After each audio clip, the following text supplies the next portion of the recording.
and they have no parking at Wrigley Field. And so the night of the show, the White Sox were playing the Cubs at Wrigley Field.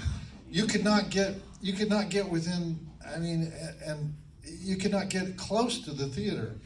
And everybody showed up anyway. I don't even know how they got there. It was great. Well, luckily, if you're in the city or even some suburbs, it's a great public transit city. Yeah, but they don't use it. You can get there. Yeah, but they don't use it. No, my fans, they don't use it. They don't. Oh, yeah, I found a place. Yeah, I'm in this guy's. I'm in the back alley behind this guy's. They find Hope places. you didn't get towed. Well, obviously, we have a lot of Joe Bob fans here. So before I go into my questions, I want to open it up for some of you to make sure we get to as many as possible. So is there anybody that has any questions? Yes, sir. So is it true that the reason why you're back for the new show, why it all started, was because of Darcy? Is it true that I'm back because of Darcy? Yes and no. I had met Darcy. Darcy came to a signing, a book signing that I did. And so I met her at the time that the producers came to me who said they wanted to do a show with me. The guys who produced the show today. So I had lunch with them, but I have to say this was about the 30th lunch that I'd had with people who said they wanted to do a show with me. Since in the intervening 17 years, and so I just regarded it as a way to get lunch. And they said, well, we want to pitch you to this new service, Shudder. And I said, fine. I had said yes to everybody in the past 17 years. And so lo and behold, 6 or 8 weeks later, the Shudder executive shows up, and we go to lunch with him, and he says he wants to, do some kind of show, and he basically said, "What do you want to do?" And I said, "Well, if we're going to do, one show, it should probably be something big. We should do like a marathon." And originally we planned to do a 54-week marathon. And so Darcy and I had become friends, and I told her, I'm going to do this one-time show, and because it's probably the last time I'll do it, because they want to do the exact same show that from Monster Vision. And one thing that every agent and manager will tell you about TV is never repeat. Never repeat. That's why when Andy Griffith's sitcom was over, he did a 1-hour drama. He didn't go back to do another sitcom. It's like, and so that was the rule for years and years and years. In television, you just do not repeat the same format because people want something new. And so I said, I don't know if I should even do this, because they didn't have any money. And right at the last minute, they cut all the money. They didn't even have any money to. They didn't really have enough money to do a double feature, much less a 54-hour marathon. And so I was not going to do it. It just seemed stupid to go on and do a double feature, and no one was ever going to see that and anything. And Darcy encouraged me to do it, and they called me. We had actually decided to say no to them, and that was on a Friday. And they called me on a Monday, and they said, well, the whole crew will work for free, or for bus fare, or whatever. And I said, well, fuck. Now I have to write it, Now I have to do it. And so we did it. We went to this, one of the worst parts of Newark, New Jersey, where they have a warehouse where that tattoo show is filmed. What's the tattoo? What's the Inkmaster. Inkmaster. Inkmaster has their own studio in the slums of Newark, and they gave us and they gave us one little room at the back, that we could use to do. I said, well, you're pushing me to do this. You want to be the mail girl? And she said yes. And then I found out later you were going to run away. You didn't even want to do you got scared. You didn't even want to do the show. Okay, but anyway, I think she just admitted it. So anyway, we did the marathon, and that's so here we are. You broke the internet, right? Well, yeah, which is something else Darcy explained to me, because at the time I didn't understand what was going on, and I We said, need you, Darcy. Come on over here. because I said because she was like, hey, everything crashed. All the servers crashed. And it wasn't just Shudder. It was AMC servers crashed, and the IFC network server. It's like all these servers for these TV networks crashed. Awesome. And I said, what does that mean? And she said, nobody can get on. Nobody can get on. Just have that thing circling on your screen. You can't get on. And I said, so nobody can see the show. And she says, right. And I said, so this is bad. And she says, no, this is good. Well, I kind of want people to be able to see the show. And she's like, no, it doesn't matter. This is better than people seeing the show. And I was like, I really worked hard. I would like people to actually see the show. And it's like, no, it's a good thing that they can't see the show. And so I was very confused that night. And eventually some of the people got on in like the 10th hour, or some of the people got on as early as like the third movie. But the whole setup for the whole thing was the intro to the first movie. And then the second movie was Sleepaway Camp, which I thought was a killer, Yeah. And then the third, fourth, fifth movies, those were programmed to be on at 4 a.m. when nobody's watching. And so the people are tuning in at the time that it sucks. So anyway, so it was a weird way to start. And I have to hand it to these guys, Austin Jennings, the director, Matt Mangiarides, the producer. I said, this will be the third time I've done this exact same format. And they were like, right. And so I've done the same show basically my whole life. Yeah. And that's something else I wanted to ask. Well, first of all, I want to say, I remember hearing Darcy on the Radio 8 Ball podcast years ago. Yeah. And she talked about how she came into this whole thing, which was amazing, and you kind of touched on that as Radio well. 8 Ball is the guy from Slimeball Bolorama, right? Mm-hmm. And Nightmare on Elm Street Part 4, the Andros Jones Yeah, podcast. Andros Jones. If you like music, go check it out. It's really amazing. But yeah, Miss Darcy was on a very early episode. But yeah, so this show has had so many years. I started watching on TMC when I was just... You started watching on the movie channel? Oh, wow. You're not old enough. How old were you, 3? About that. maybe like 7. Your parents just didn't give a damn, did they? I started watching horror when I was 8 years old, and I never stopped. Oh. Yeah. Thank you. My husband's sitting right there. He'll tell you that. But we didn't just have horror. We had all those European sex comodedies. Yes, my mom wouldn't let me watch those, but she had no problem with blood. They would not let She you was watch fine it. with the blood. They call them. Erotic thrillers. There was actually very little sex and very little comedy in them, but there was a lot of nudity in them. Yes. And so we would play these movies like She's 19 and Ready. No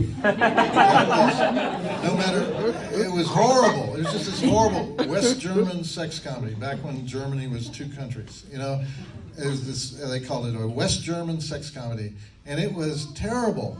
And the lead actress was not 19; she was 40.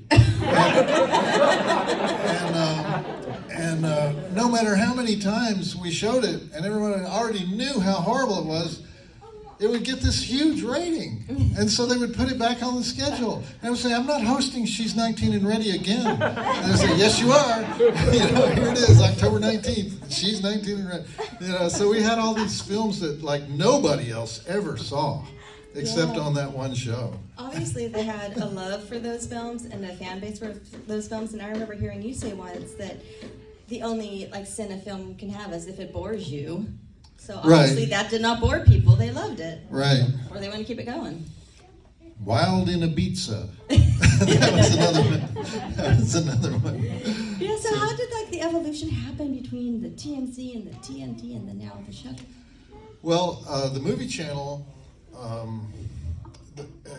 don't know, does anybody have the movie channel? Does anybody still watch the movie channel? Anyone have cable anymore? One person. One person. Well, in the 80s,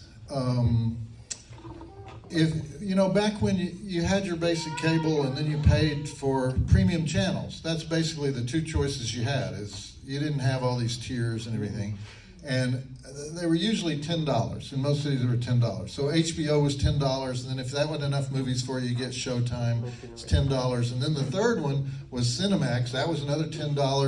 And then if you still didn't have enough movies in your life on premium channels, the fourth one was the movie channel. Yeah. So we were like at the end of this.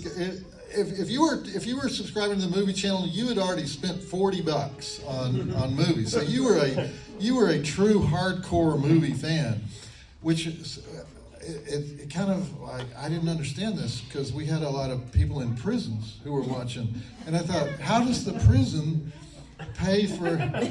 First of all, how does the warden allow you to have premium cable in your cell? And then how can they afford to buy all these channels? Anyway, we would get all this prison mail. We actually started a segment of prison mail on the show. And so so that show ran because they didn't pay much attention to it. It was at Showtime Networks. It was the second channel at Showtime Networks. I was the least important show there, so they didn't pay much attention to it. So we're on 52 weeks a year, two features a week. Sometimes we would do specials, and so we could just do whatever we wanted to do. And so it ran 11 years, and they changed format. The only reason they got rid of it, they still liked me, when they thought about me. But the only reason they changed is they changed the whole format of the network. It became something else. I don't remember what it was, but anyway, the marketing message became different. And so there were two programmers at TNT who were fans of the show, and Monster Vision already existed. They just had different guest hosts. And they said, hey, you want to come over and do a show here? We have this show called Monster Vision. We need a host for it. And I said, yeah, what do you want to do? What kind of show is it? Well, we just do exactly your show. Just exactly that same show. So same thing that happened with Shudder. And so I think I was off the air like 2 months. And I said, oh, and I've got all the sets. It's like we used the same sets, the same sets that were built in Spanish Harlem in 1986. We're still the sets being used we would add things to them. It was still the same sets on TNT. So same thing at TNT. They didn't really give a shit about stuff that was on that late at night, and so we didn't have to be on any given length of time. We could start at 11 o'clock. We could be, as long as we were done by 6 a.m., they didn't care what we did. And so the segments could be any length, they could be short, they could be long. We didn't have any time limitations. And so we just did whatever we wanted to do. And occasionally the viewers, usually viewers who were not used to watching the show, would get upset about something. And that's the only time they would pay attention to us. And they would tell us, don't do that. Why did you do that? Because they hadn't watched it. Then they'd have to go back and watch it. The bosses never watched the show. Yeah. And then the same thing happened. They changed formats. They said, we want to be female friendly. and they have statistics of how many males and females watch your show, and mine were bad for female friendly. They were like 65% male, and nobody goes that high. You know, it's like that's really, really high for TV. It's just like way too male. Now, partly that's because at the time horror films there was a larger male audience than female audience. That's changed radically over the past 20 years. But at the time, the kind of movies we were showing, exploitation films, had an overwhelmingly male audience. So they actually gave me a chance. They created this thing called Hollywood Saturday Night that I hosted, where we actually went to LA and I mean, I ended up hosting stuff like Look Who's Talking To. And it just never quite gelled. You know, it just never quite worked. And so finally it was like, okay, we're going female friendly. We're buying every season of ER. And so that's when it became, you know, whatever their slogan is now, we know drama, or did they get rid of that? Maybe I haven't watched it in a while. It used to be we know drama, you know, and so it was like they kept. They should have moved me over to TBS because TBS was still like really sports oriented, and you know it was like. But anyway, so that was the end of that, and then I went back to writing, which is my first profession. That's what I do, you know. And I just wrote for everybody for a long time, wrote some books. And once a year I'd have these meetings where they would ask me, hey, you want to come back and do a show? And I would say yes. And then they would never do the show. I love that story. I've always wondered how that happened, the evolution of it all. Okay, more questions. Anyone? Why do you think it worked out a lot better here on Shudder? Why do I think it worked out better on Shudder? Because, well, a couple things. One, if you're subscribing to Shudder, you're pretty hardcore. I mean, it's like nothing is gonna. You're not gonna get upset because there was too much gore and street trash. You might not like street trash, but you know it's not the gore that's gonna bother you. There was a change in the culture over the past 20 years. Horror became mainstream, and it became possible for professors at Harvard to like horror. And you would be surprised at how many professors email me. And they're now professors of horror. I mean, they may not call them that, but there are professors and academics who write, you know, book-length treatments of various directors who, when I first started reviewing these movies, you know, those directors would have been considered the scum of the earth. And in fact, when I first started reviewing the movies, you know, even before I was on TV, they were considered not suitable for a family newspaper. You know, you just didn't review those movies. They were just not reviewed. And so people don't even remember that time now, because today, if anything, any movie that comes out has 100 reviews on the internet the next day. You know, so people don't realize what a huge change it was. It's like, I don't think anybody even noticed. I was like going around saying, hey, Shape of Water won the fucking Academy Award. And then it was like, yeah, so what? And I was like, a rubber suit creature movie, a horror film, won the fucking Academy Award. It's like, and nobody thought it was that big a deal at the time. And I was like, this is huge. This is like a cultural sea change. This has never happened before. And, you know, like, I don't think anybody else thought it was that big. Not only don't we win, we don't get nominated. What? Not only don't we win, we never get nominated. Yeah, I mean, they would always say, you know, has anything ever been nominated for? Has any horror film ever been nominated for an Academy Award? For decades, the answer was yes. Dr. Jekyll and Mr. Hyde in 1932, and The Exorcist for technical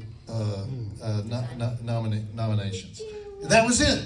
That was it. There was absolutely no interest in horror by the Motion Picture Academy or by the people who voted for whoever votes. Who knows who votes? I mean, I think they wheel them in from Palm Springs and hook up their IVs and they vote. But anyway,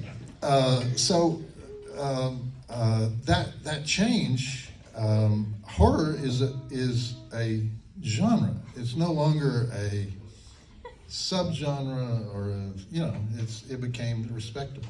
Yes. So I think that's why I was able to come back on TV, because it's sort of like if there aren't that many guys who've been following it that long. Forey Ackerman was dead, so who are they going to get to come on and talk about it and curate it? There aren't that many people. Yeah. Wow. There are now. Yeah.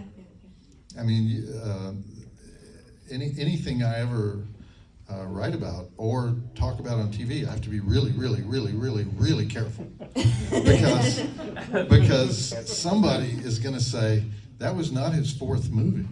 You're ignoring the short film that he did in 1946. It's like, everybody knows everything. Everybody knows more than me, And so when I research these movies, I have to be really, really, really on the ball. Whereas when I first started talking about the movies on television, we would frequently have to call up the director, if we could even find the director, to find out anything on the background of the movie. And so now it's like there's too much information, and too much false information. Exactly. And so you have to be really careful. Yeah, when I'm giving fun facts, I'm always like, I read this on the internet. I don't know if it's true, but I read it. So yeah. Yeah, exactly. And there's this thing that happens on the internet, which is the plausible false fact. Mm-hmm. It's something that sounds like it could probably be true, and then it gets repeated 500 times. Yeah. And so then it sort of becomes true whether you like it or not. Yeah. Yeah. So you have to be careful of that stuff. Yeah. I said you had a question? Yeah. Favorite place that a horror movie was made that you've ever been to? A horror movie? Where a horror movie was made and you visited it, because I know you went to the Sawyer house. Have I ever been to places where they made horror movies? What's your favorite one? Oh, favorite one?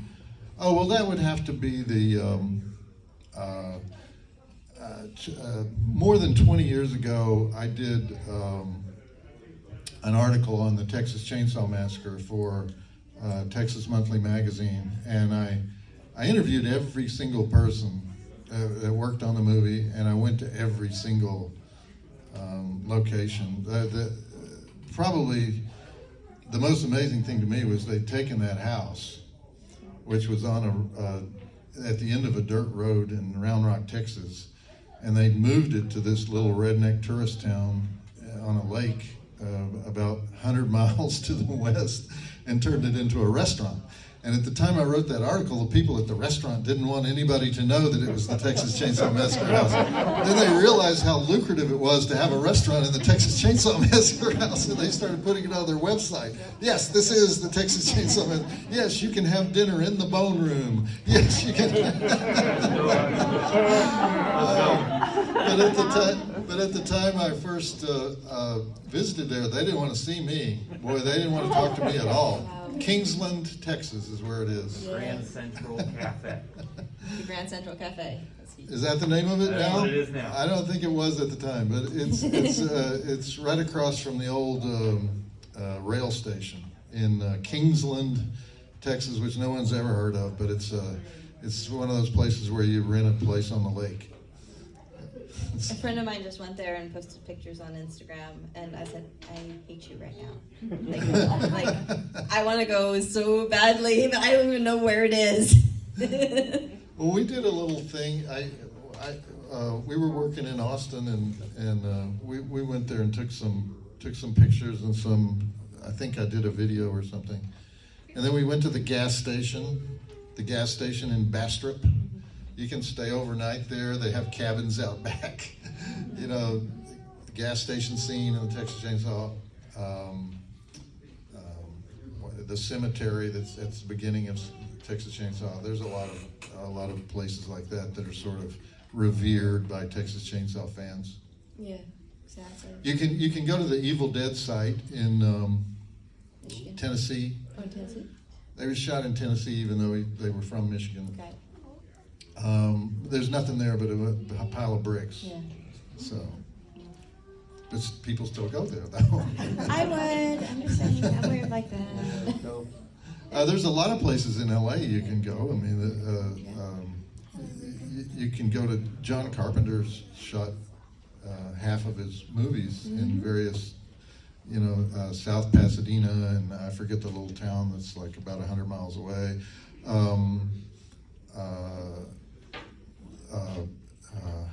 The Howling Seven, which was the worst movie we ever showed on MonsterVision, and it was so bad that it kind of became a cult, a minor cult thing at MonsterVision. We showed it 2 or 3 times because people got so interested in it because it was so bad. It killed the Howling franchise. I used to say it killed the Howling franchise, and then suddenly the Howling franchise came back. But I think they started over at number 1. It's like there was no Howling 8. So, but that's in a very interesting place called Pioneer Town, California, which was originally built in the middle of nowhere to make B westerns. And a lot of, I think Tom Mix actually was there, but it was a cowboy place, and they have all these false fronts. Well, the Western died in the 50s, and they abandoned it. And the bikers moved in and took over these temporary buildings that were used for the movie sets, and it became this lawless town. And they made more than they weren't making the westerns anymore, but occasionally somebody would show up with a camera, and that's what happened. This guy bought the rights to the Howling 7, which included footage from the Howling 6, 5, 4, and 3, and went to Pioneer Town and shot a whole alleged movie. I think I've actually been to Pioneer Town as a kid. I'm from Bakersfield. Yeah? So I think that sounds really familiar. I don't think you would forget it if you were there. If it happened, it might have been Calico. If it happened, I was so young, but we used to take weird excursions like that. But yeah, so that sounds really familiar. I'm trying to get Howling 7 for the new show. Oh, that would be great. Just because. And the new season premieres next week, is that right? The season premiere is next Friday at 8 p.m. Central Time, and please try to watch the live feed because we get extra credit from the high sheriffs if you watch the live feed. Y'all better do it. So if you watch it, if you tune in at 8 o'clock on the thing that says Shutter TV at the top, because a lot of people never figure out that there is a live feed on Shutter. But you can watch Shutter for free if you just watch that part that says Shutter TV. But there's nothing ever good on there.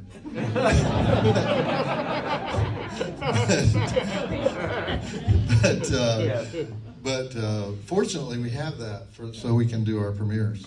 That's amazing. I love it. Any more questions? Yes.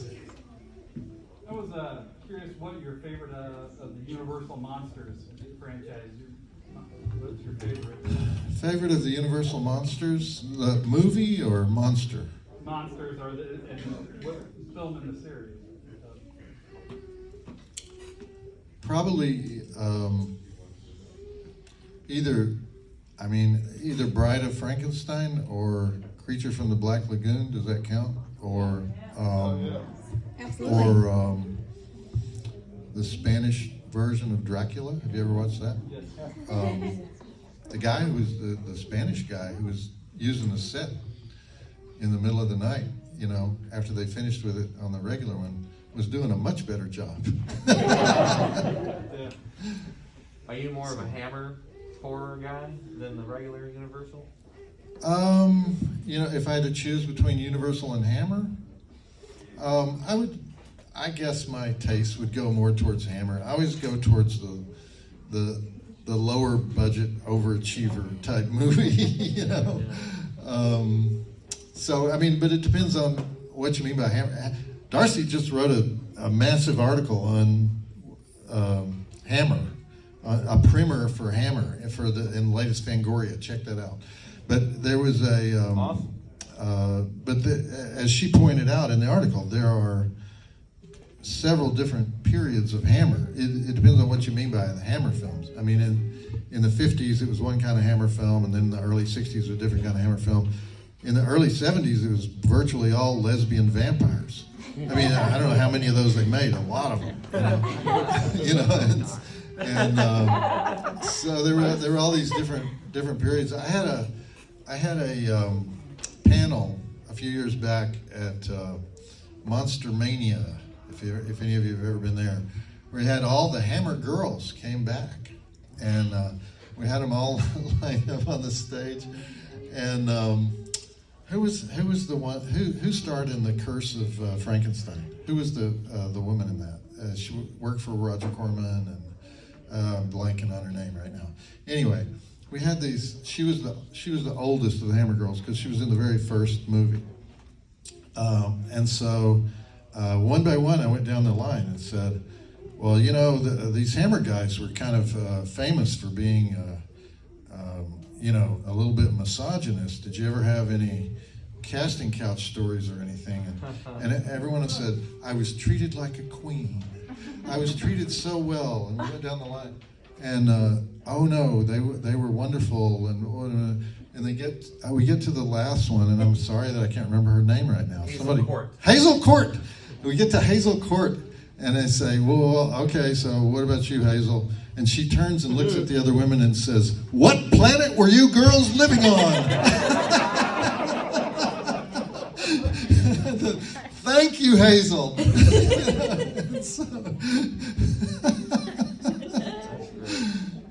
That's great.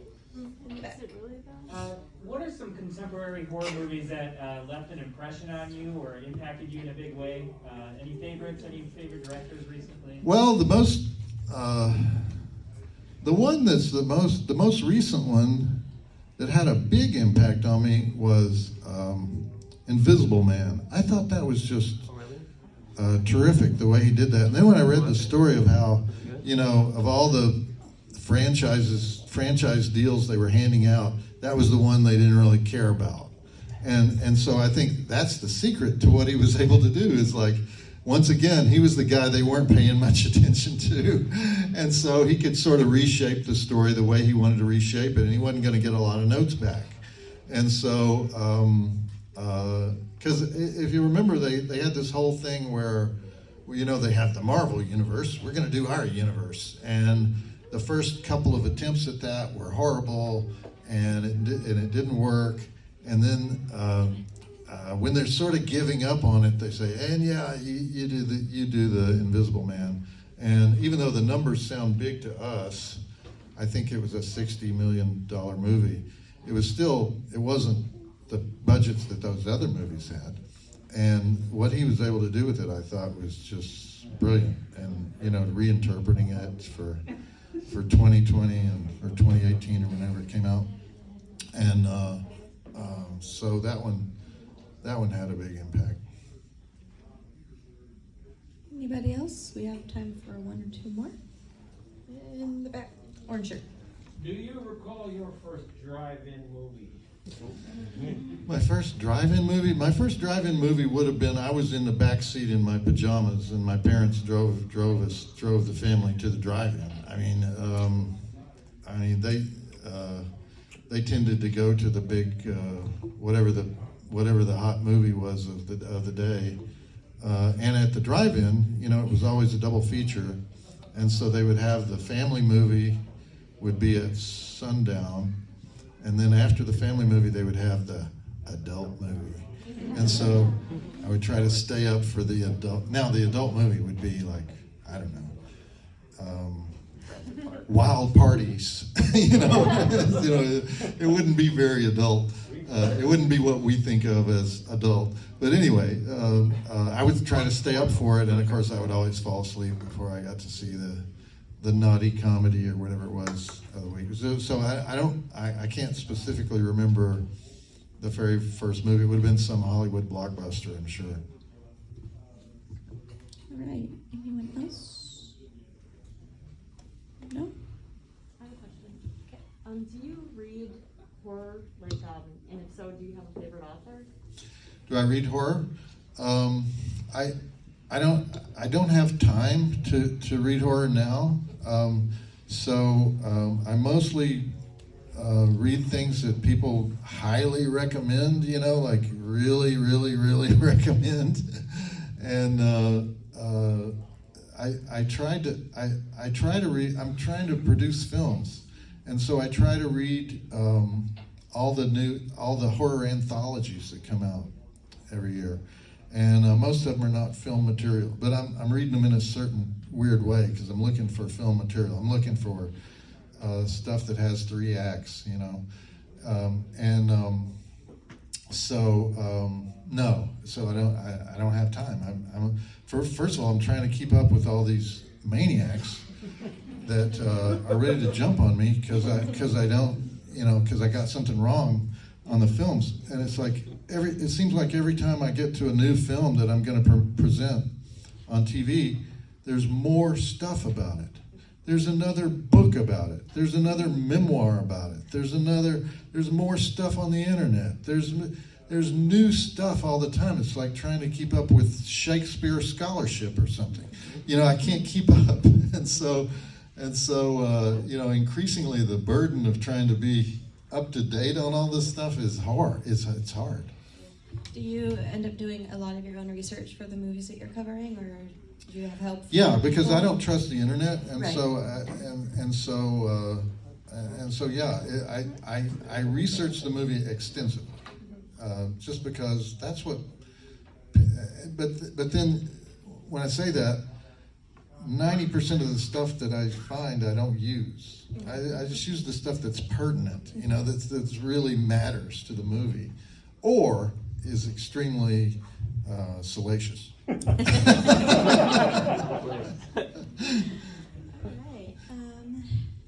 All right, one more if we have one. Is there a movie that you've ever wanted to show on any of your shows that's been constantly rejected? You can't seem to get it through. Maybe the show is too long, or the movie's too long, or the studios just don't want it to be aired. Movies that we can't show? That you've ever wanted to get, that they just keep Oh, saying no there's to. a long list. There's a long list. Some of the studio libraries have in their legal agreement that you can't interrupt the movie. So those are all off limits. We can't even go there. Now we've had through Darcy's intervention, through Darcy's hard work, Darcy found one of the lawyers who wrote that language, and he's agreed to make some exceptions for us. The reason they do that is they don't want you putting commercials in, And so what we do is different. However, the language is there. We can't violate the language. So there's a lot of movies that are sort of off limits to us. Whereas when I was at Monster Vision, we could pretty much get whatever we wanted. Nobody wanted the movies that we wanted, and the same thing at the movie channel. I mean, but things have changed. It's like, big deal networks now want all the Friday the 13th and the Halloween, so they can do their big 30-day Halloween promotion and everything. And so people that are bigger than us, are spending more money, and so there's that factor. Then there's the factor that that some of the movies we want, we can't figure out who owns them. And so you would think, well, that's a good thing because you just put it on and say it's in public domain. No, that's not a good thing, because any corporate lawyer that's at your network will say, no, we're not going to take the chance of being sued. We have to know exactly who owns it, and pay them a fee. So there's all kinds of problems, and there's a long list of movies that many of them suggested by Darcy, some that have been suggested by me, and Darcy has done polls of the fans of movies that we want to show. Although, here's something I haven't understood about you guys. It's like, a lot of times we'll get a request, will you please show this movie? I've watched it 30 times. What? You know, it's like, I tend to think it's better to find movies that people have never seen, you know, and promote those, you know. And so the idea of the movie that you've watched 30 times that you want to be on the show is a little bit strange to me. We want you to talk about our favorite movies. Exactly. Okay, well, They want your okay. take on it. Okay, but what if my take is wrong? You are entitled Or to what- your wrong opinion. What if my take is, this movie sucks? That's a dangerous thing. Well, I have one more question to wrap it up, and that is, how much of John Bloom is in Joe Bob? Well, that's a good question. I mean, John Bloom is not as interesting as Joe Bob. I mean, most of my career has been as a writer, and Yes. if any of you know writers, I mean, we're not very fascinating people. We spend all day staring at a screen, and so originally, when I first created Joe Bob, I would have him say outrageous things just to be politically incorrect, just things that I didn't even believe. As time went on, there's this thing that you develop, this trust with your audience, that I decided you can't do that. It has to be an exaggerated version of what you do truly believe.